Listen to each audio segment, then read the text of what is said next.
Andrea, quite a lot of talk about what they covered inside the White House. He talked with a high-level North Korean leader who's sort of the right-hand man to the leader, Kim. He talked about denuclearization. Back up and tell us what we learned from everything the president just said. Well, we learned so much. It was fascinating because he said, first of all, the summit is back on. Second of all, he called it a beginning, indicating that there would be a lengthy process, that there could be more meetings, saying he told the North Korean envoy that we can take it slow, we can move more, faster, that they talked about everything. They talked about sanctions. He told him we had hundreds of more sanctions ready to go, but why would I put them on you now when we're talking so nicely?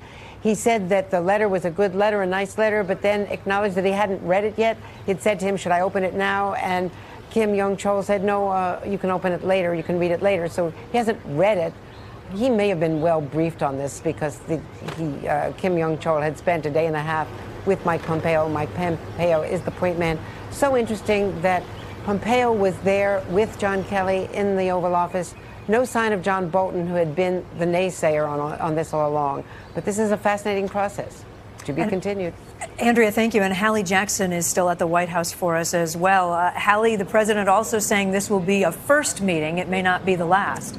And I think what is significant about the remarks that the president has made here, Kate, and really what has been an extraordinary afternoon, we cannot state that enough, is the lowering of expectations for what is going to happen when we head to Singapore in just under 2 weeks from now. No longer is this, as the president seemed to indicate early on in this process, a time to get Kim Jong-un to come to the table and commit to denuclearization in exchange, of course, for an economic boost from the West. Instead, he described this as a get-to-know-you plus kind of meeting. This is for Kim Jong-un, if this does in fact happen on June 12th, a big win for him. This is what the North Korean dictator wants. He wants the legitimacy of coming to the table and being seen as an equal at the table with the United States, with these Western powers. But what I think you saw from the president brings him more in line with outside foreign policy experts who say, of course, this is going to be a process. Of course, there will have to be more meetings. Of course, you're not going to get it all done at once. A couple of other quick highlights. In addition to what Andrea noted, the president saying he will no longer refer to this as a maximum pressure campaign. That's a real shift, Kate.